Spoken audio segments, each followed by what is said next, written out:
बिहार विधानसभा चुनाव होने में अभी कई महीने शेष है, जिसे लेकर अभी तक चुनाव आयोग की ओर से ऐलान भी नहीं किया गया। लेकिन उससे पहले की तमाम पार्टियां चुनाव को लेकर अपनी अपनी जीत का दावा कर रही है। आपको बता दें, कुछ दिनों पहले ही इंडिया गठबंधन ने बिहार में वोटर अधिकार यात्रा की शुरुआत की थी, जिसका समापन भी हो चुका है, जिसमें समाजवादी पार्टी के मुखिया अखिलेश यादव भी शामिल हुए थे, जिन्होंने चुनाव को लेकर जीत का दावा किया था, जिस पर अब उत्तर प्रदेश के उप मुख्यमंत्री ब्रिजेश पाठक का बयान आया है, जिसमें उन्होंने अखिलेश यादव को अपने कार्यकाल की गतिविधियों पर थोड़ा आत्ममंथन करने की बात कही। दरअसल अखिलेश यादव जी पूरी तरह से फ्रस्ट्रेशन में हैं। बिहार से लौटे हैं। बिहार प्रदेश में एनडीए की भारतीय जनता पार्टी गठबंधन की प्रचंड बहुमत की सरकार आ रही है।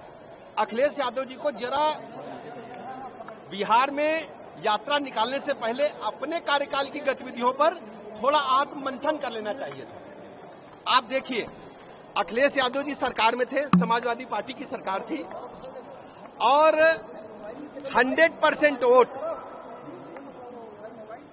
समाजवादी पार्टी के प्रत्याशी के समर्थन में पड़े थे। आप जाकर के रिकॉर्ड देख लो, प्रत्याशी का नाम नहीं बताऊंगा। और एक लोकसभा में तो निर्विरोध लोकसभा का चुनाव हो गया था, भारतीय जनता पार्टी के प्रत्याशी को नॉमिनेशन भी नहीं करने दिए थे। ये समाजवादी पार्टी के लोग, इंडी गठबंधन के लोग पूरी तरह से संविधान को धज्जियां उड़ाने वाले लोग हैं। ये घड़ियाली आंसू बहा रहे हैं। ये संभावित हार को देख करके केवल जनता में मुंह छिपाने लायक माहौल तैयार कर रहे हैं। पूरी तरह से इंडी गठबंधन खिलाफ साबित हुआ है बिहार में और इनकी यात्रा को जनता ने नकार दिया है। बिहार में भारतीय जनता पार्टी गठबंधन एनडीए की प्रचंड बहुमत की सरकार माननीय मोदी जी की गरीब कल्याण योजनाओं की वजह से, आदरणीय नीतीश कुमार जी के जन जन को जोड़ने की वजह से बिहार में एक तरफा लहर चल रही है और एनडीए की प्रचंड बहुमत की भारतीय जनता पार्टी गठबंधन की सरकार आ रही है। वहीं प्रदेश के उप मुख्यमंत्री केशव प्रसाद मौर्य ने भी इंडिया गठबंधन की वोट अधिकार यात्रा पर निशाना साधा। वहीं इस यात्रा को पूरे तरीके से फ्लॉप बताया। कांग्रेस के जो अस्थायी अध्यक्ष और नेता विपक्ष हैं, बिहार में जो उन्होंने यात्रा निकाली वो पूरी तरह से फ्लॉप साबित हुई है। आजकल वो केवल मीडिया में बने रहने का एक बहाना खोजते रहते हैं और जो उन्होंने महाराष्ट्र के विषय में आजकल बोलना बंद कर दिए, क्योंकि महाराष्ट्र जिस एजेंसी की रिपोर्ट के आधार पर वो बयानबाजी करते थे, उस एजेंसी ने माफी मांगते हुए अपनी रिपोर्ट को विड्रा कर लिया। इससे ये पता चलता है कि श्री राहुल गांधी जी पूरी तरह से आंतरिक रूप से खोखले हैं।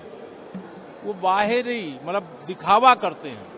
वास्तविकता की धरातल पर कांग्रेस के पास कुछ नहीं है। वो संवैधानिक संस्थाओं को बदनाम करते हैं, केंद्र सरकार को बदनाम करने की कोशिश करते हैं, चुनाव में लगातार पराजय का सामना कर रहे हैं, लेकिन इसके बाद भी वो अपनी आदत से बाज नहीं आ रहे हैं। लेकिन हम ये मानते हैं कि 2047 तक विकसित भारत बनने तक देश और प्रदेश में डबल इंजन की सरकारें बनी हुई हैं। वो तो रिपीट करेंगी ही, जहां हम नहीं है वहां भी। गौरतलब है कि बिहार विधानसभा चुनाव से पहले की सभी पार्टियां चुनावी मैदान में हैं, जो अपने अपने बयानों के जरिए बिहार की जनता को अपने पक्ष में करने में जुटे हैं। अब देखना होगा चुनाव के दौरान बिहार की जनता किसे अपना महत्वपूर्ण वोट देती है। ब्यूरो रिपोर्ट, सूर्य समाचार।